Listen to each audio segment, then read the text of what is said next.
Hello everyone, welcome to DSC book channel. ఈరోజు వీడియోలో మనం క్లాస్ 4th సంబంధించి మనకు ఉన్నటువంటి టాపిక్ యాడ్జెక్టివ్స్ గురించి నేర్చుకుందాం. యాక్చువల్గా వీటిని యాడ్జెక్టివ్స్ని డిస్క్రైబింగ్ వర్డ్స్ అని అంటారు. అయితే ఈ కాన్సెప్ట్ అనేటువంటిది థర్డ్ క్లాస్లో కూడా మనకి ఇంట్రడ్యూస్ చేయడం జరిగింది. మళ్ళీ మనకి 4th క్లాస్లో కూడా మనకి ఈ కొంచెం డిఫికల్టీ లెవెల్ పెంచి ఇంట్రడ్యూస్ చేయడం జరిగింది. సో ఇవి ఏంటంటే ఈ యాడ్జెక్టివ్స్ మనకి పేజ్ నెంబర్ 36, 37, 38లో మనకి కాన్సెప్ట్తో పాటు కొన్ని యాక్టివిటీస్ కూడా ఇవ్వడం జరిగింది. దాని గురించి అయితే చూద్దాం. అదేవిధంగా మనం ఈ యాడ్జెక్టివ్స్ సంబంధించి మనకి కొత్తగా ఇచ్చినటువంటి సిలబస్లో కూడా ఉంది, అది మీకు కూడా చూపిస్తే ప్రయత్నం చేస్తాను. తర్వాత మనకు ప్రీవియస్ ఇయర్ క్వశ్చన్స్ కూడా ఇందులో డిస్కస్ చేద్దాం, previous year questions and model questions కూడా. సో మీరు ఇక్కడ చూసినట్లయితే ఇది as per the new syllabus అండి. మనకి ఇందులో మనకి యాడ్జెక్టివ్స్ అనేటువంటిది ఇవ్వడం జరిగింది. కాన్సెప్ట్ ఈ పార్ట్స్ ఆఫ్ స్పీచ్లో మనకి ఇవ్వడం జరిగింది. అయితే దాని గురించి అయితే చూద్దాం. సో నేనైతే డిఎస్సి నుంచి టెట్ నుంచి కొన్ని ప్రీవియస్ ఇయర్ క్వశ్చన్స్ అంటే యాడ్జెక్టివ్స్ సంబంధించి ఏ విధంగా క్వశ్చన్స్ అడుగుతారు అనేటువంటిది దాన్ని తీసుకొని ఈ ప్రీవియస్ ఇయర్ క్వశ్చన్స్ అయితే మనకు ఇంట్రడ్యూస్ చేయడం జరిగింది. అవైతే ఇప్పుడు మనం చూద్దాం. ఇక్కడ చూసినట్లయితే మనకి యాడ్జెక్టివ్స్ అనేటువంటి కాన్సెప్ట్ అయితే మనం ఆల్రెడీ థర్డ్ క్లాస్లో నేర్చుకున్నాం కాబట్టి ఇక్కడ కొంచెం బ్రీఫ్గా మీకు ఇన్ఫర్మేషన్ ఇస్తాను. యాడ్జెక్టివ్స్ అంటే ఇవి మనకి డిస్క్రైబింగ్ వర్డ్స్ అనమాట. అంటే నౌన్ని డిస్క్రైబ్ చేసే వర్డ్స్ అనమాట. ఓకే, నౌన్ ఎటువంటిది అని తెలియజేయడానికి ఉపయోగిస్తారనమాట. ఓకే, సో ఇక్కడ చూసినట్టయితే మనకి ఇండెఫినిట్ న్యూమరల్ అంటే ఇక్కడ డెఫినెట్గా చెప్పట్లేదు. ఓకే, న్యూమరల్ అంటే నెంబర్ అనమాట. న్యూమరల్ అంటే నెంబరు, ఇండెఫినిట్ అంటే డెఫినెట్గా లేదు. అంటే ఇక్కడ ఉన్నటువంటి యాడ్జెక్టివ్ ఏంటంటే మనకి ఇచ్చినటువంటి ఆప్షన్స్లో ఏ యాడ్జెక్టివ్ అనేటువంటిది మనకి ఇండెఫినెట్గా అంటే న్యూమరల్ని ఇండెఫినెట్గా చెప్తుంది అనమాట. అంటే it does not express an exact number, అంటే ఖచ్చితంగా ఎగ్జాక్ట్ నెంబర్ అనేటువంటి చెప్పదన్నమాట. ఏంటది? Indefinite numeral adjective. ఈ నేమ్లోనే ఉంచండి, ఇండెఫినిట్ అంటే డెఫినెట్గా తెలియజేయదన్నమాట. ఓకే, ఆ న్యూమరల్ని అంటే ఖచ్చితంగా ఆ ఎగ్జాక్ట్ నెంబర్ని అయితే తెలియజేయదు ఆ యాడ్జెక్టివ్. అది ఏది అని అడగడం జరిగింది. సో ఏది అంటే ఇక్కడ మనకి ఫస్ట్ అనేటువంటిది తెలియజేస్తుంది 5 అండ్ మనకి ఎగ్జాక్ట్గా తెలిసిపోతున్నాయి ఇది ఫస్ట్ 5, 10 అని. బట్ ఇక్కడ తెలియట్లేదు. ఆల్ అనేటువంటిది ఇక్కడ ఆన్సర్ అండి మనకి. అయితే ఇది ఏంటంటే ఇండెఫినిట్ న్యూమరల్ యాడ్జెక్టివ్ అంటే డెఫినెట్గా అయితే మనకి ఎగ్జాక్ట్ నెంబర్ తెలియదు. చూడండి, ఆల్ అన్నాడు, ఎన్నైనా ఉండొచ్చు. సో ఎన్నైనా ఉండొచ్చు కాబట్టి ఇది ఇండెఫినిట్ న్యూమరల్ యాడ్జెక్టివ్. అయితే ఎగ్జాక్ట్ నెంబర్ అయితే మనకి తెలియదు. And these numeral indefinite adjectives can also be used and the adject of quantity. Adject of క్వాంటిటీని కూడా తెలియజేస్తుంది. ఓకే, క్వాంటిటీ అది ఎంత పరిమాణంలో ఉందనేసి కూడా మనకు తెలియజేస్తుంది, ఎంత పరిమాణం. ఓకే, అది ఎంత పరిమాణంలో ఉంది అనే విషయాన్ని కూడా మనకి ఈ ఇండెఫినిట్ న్యూమరల్ యాడ్జెక్టివ్ అనేది కూడా తెలియజేస్తుంది. అదైతే మనకి ఇండెఫినిట్ న్యూమరల్ యాడ్జెక్టివ్ సంబంధించి ఇది ఆల్తో పాటు మనకు ఉన్నటువంటి ఇంకేంటంటే all, few and enough. Okay, enough and some. ఇవి మీరు చూసినట్లయితే మీకు అర్థమవుతుంది. చూడండి, ఆల్, ఫ్యూ, ఎనఫ్, సమ్.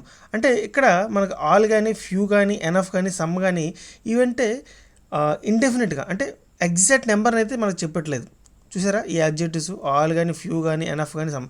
అంటే ఆల్ మొత్తం అని చెప్తున్నారు, ఫ్యూ అంటే కొన్ని అని చెప్తున్నారు. కొన్ని అంటే మనకి ఎన్నో తెలియదు. ఎనఫ్ అంటే చాలినంత, ఎంత సరిపడినంత అంటే అది కూడా తెలియదు. సమ్ అంటే కొంత, అది కూడా మనకి ఎగ్జాక్ట్ నెంబర్ అయితే తెలియట్లేదు. ఇలాంటి వాటిని ఏమంటారంటే ఇండెఫినిట్ న్యూమరల్ యాడ్జెక్టివ్స్ అంటారు. మీరు నోట్ చేసుకోండి, చాలా ఇంపార్టెంట్. చూడండి, ఈ విధంగా మనకి క్వశ్చన్ ఫ్రేమింగ్ అనేటువంటి జరుగుతుంది. సో మీరు కొంచెం డెప్త్ అనేటువంటి నేర్చుకోవాల్సిన అవసరం ఎంతైనా ఉంది.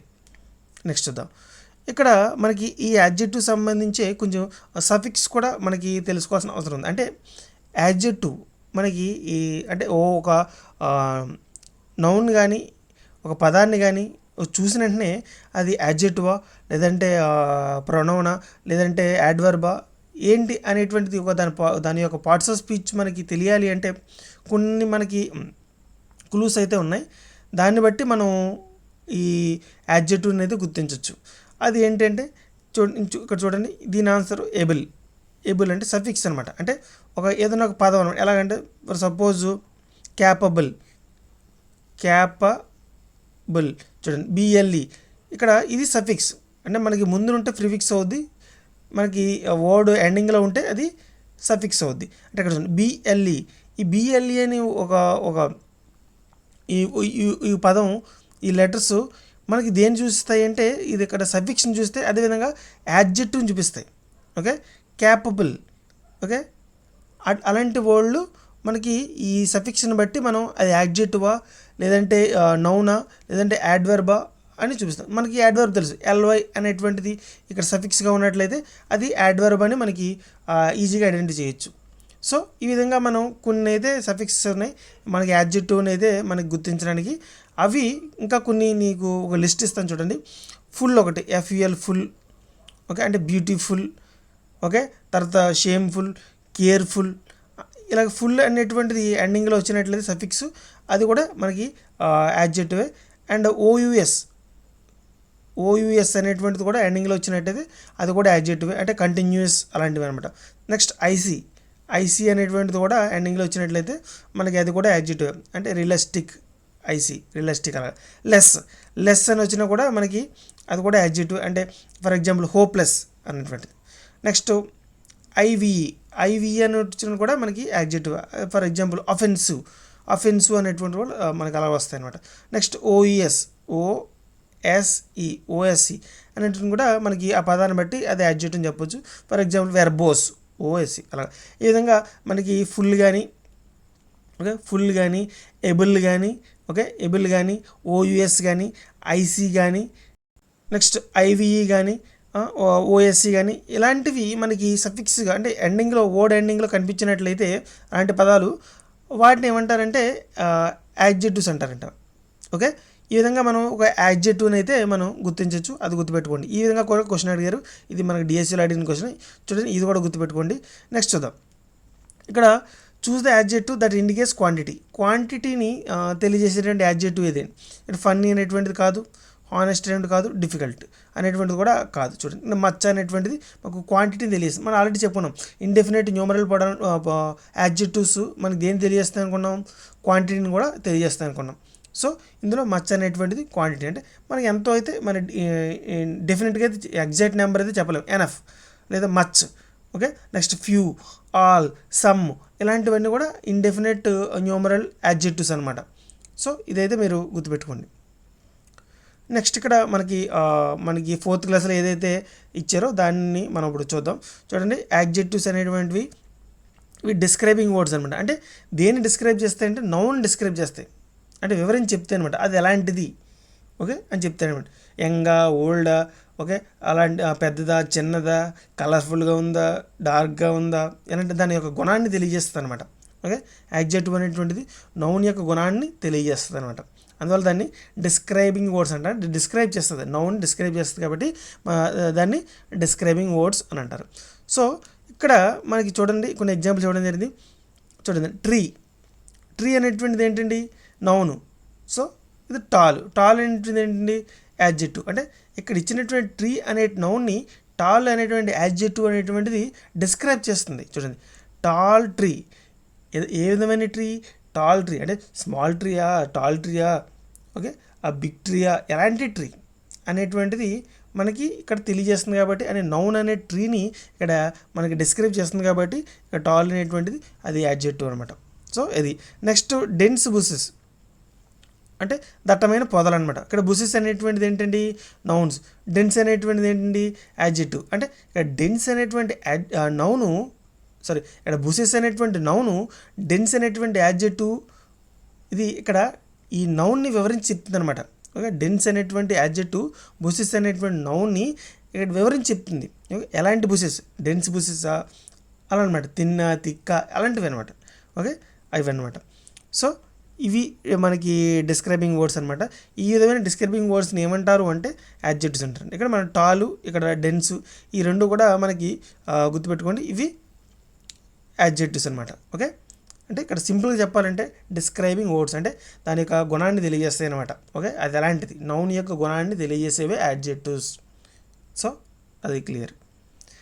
నెక్స్ట్ ఆ కాన్సెప్ట్ని బేస్ చేసుకుని మనకి ఇక్కడ కొన్ని ఒక యాక్టివిటీ అయితే ఇవ్వడం జరిగింది, బ్లాంక్స్ అయితే ఇవ్వడం జరిగింది. ఇవి మనం ఫిల్ చేయాల్సి ఉంటుంది. చూడండి, ఇక్కడ ఫస్ట్ చూడండి, there is a dash Q at the ticket counter. అంటే మనకి ఇక్కడ ఇచ్చినటువంటి బాక్స్లో ఉన్నటువంటిది మనకి బేస్ చేసుకొని మనం అయితే ఇక్కడ ఇచ్చినటువంటి బ్లాంక్స్ అయితే ఫిల్ చేయాలి. చూడండి, there is a dash Q at the ticket counter. ఎలా ఉంది క్యూ? ఓకే, చూడండి, ఫ్లూయెంట్గా ఉందా, లేదంటే కలర్ఫుల్గా ఉందా, లిటిల్గా ఉందా, లాంగ్ ఉందా, కరాటే లేదా పూరా, ఇలాంటివి ఇచ్చాడు. చూడండి, మనకి ఇక్కడ కరెక్ట్గా సూటబుల్ అయ్యేటువంటి యాడ్జెక్టివ్ ఇక్కడ చూసినట్లయితే మీకు చూడండి, క్యూ. క్యూ అనేటువంటిది ఏంటండి? నౌను. అదేంటండి, క్యూ అనేటువంటిది ఏంటి? నౌన్. అంటే ఇక్కడ నౌన్ అనేటువంటి క్యూని యాడ్జెక్టివ్ అనేటువంటిది మనకి డిస్క్రైబ్ చేయాలి. ఆ యాడ్జెక్టివ్ ఏంటిది ఇక్కడ బాక్స్లో ఇవ్వడం జరిగింది, అది అయితే మనం ఫైండ్ అవుట్ చేయాలి. అదేంటి? లాంగ్. సో లాంగ్ అనమాట. లాంగ్. లాంగ్ క్యూ అంటే ఎలాంటి queue? Okay, long queue. Long queue short queue ఎలాంటి క్యూ అనమాట. అంటే అక్కడ ఇచ్చినటువంటి క్యూ అనేటువంటి నౌన్ని మనం లాంగ్ అనేటువంటి యాడ్జెక్టివ్ వివరించి చెప్తుంది కాబట్టి అది యాడ్జెక్టివ్స్ అనమాట. సో ఇదనమాట డిస్క్రైబింగ్ చేస్తుంది కాబట్టి describing words. So long queue. Next ఇక్కడ చూడండి, girl. The dash girl is crying for her mother. Okay, ఇక్కడ మనకి గర్ల్ అనేటువంటిది ఏంటండి? నౌను. అంటే ఇక్కడ ఇచ్చినటువంటి నౌన్కి మన సూటబుల్ అయిన యాడ్జెక్టివ్ అనేటువంటిది మనం ఐడెంటిఫై చేయాలి. ఆ నౌన్ని వివరించి చెప్తుంది అనమాట, అది యాడ్జెక్టివ్. చూద్దాం, ఇక్కడ మనం చూసినట్లయితే little. Little girl, LITTL, little girl అనమాట. అంటే ఆ గర్ల్ ఎలాంటిది అంటే చిన్నగా ఉందా, పెద్దగా ఉందా, ఎలా ఉంది అని చెప్తుంది అనమాట. అది అలాంటి వర్డ్స్ని ఏమంటారంటే యాడ్జెక్టివ్స్ అంటారు, డిస్క్రైబింగ్ వర్డ్స్. సో ఇక్కడ యాడ్జెక్టివ్ ఏంటి? లిటిల్ అనమాట, సెకండ్ దాంట్లో. నెక్స్ట్ చూద్దాం, there are dash flowers in the garden. అంటే ఫ్లవర్ అనేటువంటిది ఏంటండి? నౌను. ఫ్లవర్ అనేటువంటిది ఏంటి? నౌను. మరి దీన్ని మనకి ఎవరైనా చెప్పాలి కాబట్టి మనకి యాడ్జెక్టివ్, సూటబుల్ యాడ్జెక్టివ్ అయితే మనం ఫైండ్ అవుట్ చూడండి. There are dash flowers in the garden. ఎలా ఉన్నాయండి? కలర్ఫుల్. చూడండి, colourful. Okay, colourful flowers in the garden. Next, Kasim is a dash fighter. అంటే కాసిం ఎలాంటి ఫైటర్? ఓకే, చూడండి, అంటే కరాటే ఇవ్వడం జరిగింది మనకి. కరాటే అంటే ఇక్కడ మనం చూసినట్లయితే Kasim is a dash fighter. Fighter అనేటువంటిది ఏంటండి? నౌను. మరి ఇక్కడ కరాటే అనేటువంటిది ఏంటండి? యాడ్జెక్టివ్. మీరు ఇక్కడ దీని మీద కొంచెం కాన్సన్ట్రేషన్ పెట్టండి, ఎందుకంటే ఇప్పటి వరకు మనం సింపుల్గా లాంగ్, లిటిల్, బిగ్, స్మాల్ ఇలాంటివన్నీ యాడ్జెక్టివ్స్ అని తెలుసు. కానీ ఫస్ట్ టైం కరాటే. అంటే కరాటే అనేది మీరు జనరల్గా మనం థింక్ చేసినట్లయితే ఒక నౌన్ లాగా మనకు అనిపిస్తుంది, కానీ ఇక్కడ ఒరిజినల్గా అంటే ఒక సందర్భాన్ని బట్టి మనకైతే మారుతుందండి, అది మాత్రం గుర్తుపెట్టుకోండి. సందర్భాన్ని అయితే మారుతాయి. ఒరిజినల్గా చెప్పాలంటే మనకి కరాటే ఒక వర్డ్ ఇచ్చి ఇది ఏంటి పార్ట్స్ ఆఫ్ స్పీచ్ అంటే మనం నౌన్ చెప్పొచ్చు ఈజీగా. కానీ ఇక్కడ సెంటెన్స్లో మనకి ఇవ్వడం జరిగింది. అంటే సెంటెన్స్ దేన్ని బట్టి అంటే ఇక్కడ ఇచ్చినటువంటి ఈ ఫైటర్ అనే నౌన్ని మనం డిస్క్రైబ్ చేస్తుంది కాబట్టి అది యాడ్జెక్టివ్ అయింది. సో ఆ విధంగా చూడాలి. అంటే సందర్భాన్ని బట్టి ఆ పార్ట్స్ ఆఫ్ స్పీచ్ అనేటువంటిది మనకి చేంజ్ అవుతూ ఉంటుంది, అది గుర్తుపెట్టుకోండి. పార్ట్స్ ఆఫ్ స్పీచ్ అంటే మనకి ఉన్నటువంటి 8: noun, pronoun, verb, add verb, okay, adjectives, conjunction, interjection, ఇలాంటివి మనకి చేంజ్ అవుతూ ఉంటాయి. మీకు గుర్తుపెట్టుకోండి, సందర్భాన్ని బట్టి మారుతూ ఉంటాయి. దాని పార్ట్స్ ఆఫ్ స్పీచ్ మారిపోతుంది. ఒక్కొక్కసారి అది నౌన్ అవ్వచ్చు, ఒక్కొక్కసారి అదే వెర్బ్ అవ్వచ్చు. అంటే ఒకే వర్డు పార్ట్స్ ఆఫ్ స్పీచ్ అనేటిది మారుతుంది, అది మాత్రం గుర్తుపెట్టుకోండి. అంటే సందర్భాన్ని బట్టి మేము ఇప్పుడు ఫర్ సపోజ్ ఇక్కడ చూడండి, కరాటే అనేటువంటిది నౌన్ ఉంది, ఓకే, ఇక్కడ యాడ్జెక్టివ్ అయింది. అంటే సందర్భాన్ని బట్టి మారింది. అంటే ఇక్కడ ఉన్నటువంటి సందర్భంలో మనకి ఫైటర్ అనేటువంటి నౌన్ని ఇక్కడ వివరించి చెప్తుంది. అంటే ఏ ఫైటర్, ఓకే, కుంగ్ఫూ ఫైటరా, కరాటే ఫైటరా, జూడో ఫైటరా, ఓకే, ఇలాంటి ఏంటి అని మనకి ఉన్నటువంటి నౌన్ని మనకి వివరించి చెప్తుంది కాబట్టి అది యాడ్జెక్టివ్ అయింది, అది గుర్తుపెట్టుకోండి. Next, she speaks dash English. Okay, English అనేటిది ఏంటండి? నౌను. ఇక్కడ ఉన్నటువంటి నౌన్ని మనకి ఎగ్జాక్ట్గా సూటబుల్ అయినటువంటి మనకి యాడ్జెక్టివ్ ఏదంటే ఫ్లూయెంట్ అనమాట. చూడండి, ఫ్లూయెంట్ ఇంగ్లీష్. ఓకే, ఫ్లూయెంట్ అనేది ఏంటండి? మనకి ఫ్లూయెంట్ అనేది ఏంటి? Adjective. So she speaks fluent English అంటే యాడ్జెక్టివ్. ఇవన్నీ మనకి క్యూ కానీ, గర్ల్ కానీ, ఫ్లవర్స్ కానీ, ఫైట్ కానీ, ఇంగ్లీష్ కానీ ఇవన్నీ నౌన్స్. వాడిని లాంగ్ కానీ, లిటిల్ కానీ, ఓకే, కలర్ఫుల్ కానీ, కరాటే కానీ, ఫ్లూయెంట్ కానీ ఇవన్నీ యాడ్జెక్టివ్స్ అనమాట. అంటే ఇచ్చిన నౌన్స్ని వివరించి చెప్తున్నాయి కాబట్టి అవి adjectives and describing words. Okay, clear. Next చూద్దాం, ఇక్కడ మనకి ఒక క్వశ్చన్ టైప్ ఇచ్చానండి. ఇలాగే మనకి క్వశ్చన్స్ అడగడం జరుగుతుంది. ఒక మోడల్ క్వశ్చన్ చూడండి, Kasim is a karate fighter. Above sentence karate is. Karate ఏంటి అనేటువంటి నౌనా, యాడ్వర్బా, యాడ్జెక్టివా, ప్రొనౌనా అనేటువంటి ఇలా క్వశ్చన్ మనకి సేమ్ ఇలాగే క్వశ్చన్స్ ఆడడం జరుగుతుంది. ఇంకా డిఫికల్ట్గా కూడా అడగచ్చు. చూడండి మీరు అందువల్ల దీన్ని మనకు సింపుల్గా అయితే తీసుకోకూడదండి. ఈ 4th క్లాస్లో 3rd క్లాస్లో ఇచ్చినటువంటి ఈ కాన్సెప్ట్ ఏదైతే ఉన్నాయో అవి అయితే సింపుల్గా తీసుకోకండి. చూద్దాం ఇక్కడ ఏంటి ఆల్రెడీ చెప్పినట్టే ఫైటర్ ఇప్పుడు నేర్చుకున్న ఫైటర్ అనేటువంటి నౌన్ కాబట్టి కరాటే అనేటువంటిది దీని వివరణ చెప్తుంది కాబట్టి ఇది యాడ్జెక్టివ్. సో 3rd అనేది ఆన్సర్. నెక్స్ట్ మనకి ఇక మ్యాచ్ ద ఫాలోయింగ్ ఇచ్చారు. ఇవైతే మనకి కొన్ని డిస్క్రైబింగ్ వర్డ్స్ ఇచ్చారు. డిస్క్రైబింగ్ వర్డ్స్ అంటే ఏంటండి? డిస్క్రైబింగ్ వర్డ్స్ అంటే యాడ్జెక్టివ్స్. డిస్క్రైబింగ్ వర్డ్స్ అంటే ఏంటండి? యాడ్జెక్టివ్స్. నేమింగ్ వర్డ్స్ ఇచ్చారు. మరి నేమింగ్ వర్డ్స్ అంటే ఏంటండి? నౌన్స్. సో ఇవన్నమాట. అంటే ఈ ఇక్కడ వచ్చినటువంటి నౌన్స్కి సూటబుల్ అయినటువంటి యాడ్జెక్టివ్ ఏది మనం ఫైండ్ అవుట్ చేయాల్సింది. చూద్దాం. ఇక్కడ ఫస్ట్లో మనకి డార్క్ అని ఇవ్వడం జరిగింది. సో డార్క్ ఇక్కడ ఇవి నైట్ అనమాట. అంటే ఎటువంటి night? Dark night. Okay, dark night. First మనకి ఏంటంటే సి అనమాట, డార్క్ నైట్ అనమాట. అంటే నైట్ అనేటువంటిది నౌను, డార్క్ అనేటువంటిది యాడ్జెక్టివ్. అంటే డార్క్ నైట్ అంటే నౌన్, నైట్ అనేటువంటి నౌన్ వివరణ చెప్తుంది కాబట్టి అది డార్క్ అనేటువంటిది adjective. So first C. Next deep sea. చూద్దాం. ఇక్కడ డీప్ సీ అని ఇవ్వడం జరిగింది. అంటే ఈ అనమాట. అంటే సి అనేటువంటిది నౌను, డీప్ అనేటువంటిది మనకి యాడ్జెక్టివ్. అంటే డీప్ అనేటువంటిది యాడ్జెక్టివ్, సి అనేటువంటిది నౌను. ఈ సి అనేటువంటి నౌన్ని మనకి వివరం చెప్తుంది కాబట్టి అది డీప్, అది యాడ్జెక్టివ్. Next blue. చూడండి, blue sky, blue sky. Okay, next blue sky అంటే ఇక్కడ మనం డీ పెట్టవచ్చు అనమాట. అంటే ఎటువంటి స్కై? స్కై అనేటువంటిది ఏంటి? మనకి నౌను. ఓకే, బ్లూ అనేటువంటిది ఏంటి? యాడ్జెక్టివ్. అంటే కలర్ అనమాట. కలర్స్ అన్నీ మనకి యాడ్జెక్టివ్స్ గుర్తుపెట్టుకోండి. సో అది యాడ్జెక్టివ్ అనమాట బ్లూ అనేటువంటి. నెక్స్ట్ చూద్దాం. నెక్స్ట్ కూల్ చూసినట్లయితే కూల్ మూన్. నెక్స్ట్ బ్రైట్ చూసినట్లయితే బ్రైట్ సన్. సో ఇలాగా ఇక్కడ ఇచ్చినటువంటి మూన్ కానీ, సన్ కానీ, నైట్ కానీ, స్కై కానీ, సీ కానీ ఇవన్నీ ఏంటండి? నౌన్స్ అండి. ఈ నౌన్స్ని ఎవరైనా చెప్తున్నాయి కాబట్టి ఇవి డిస్క్రైబింగ్ వర్డ్స్. డార్క్ కానీ, డీప్ కానీ, బ్లూ కానీ, కూల్ కానీ, బ్రైట్ కానీ. అంటే dark night, deep sea, blue sky, cool moon, bright sun ఇవన్నీ మనకి ఒక నౌన్స్ అండ్ యాడ్జెక్టివ్స్ అనమాట. ఓకే, ఈ విధంగా మనం కంప్లీట్ చేసాం. So that's all today friends. Will meet in next video.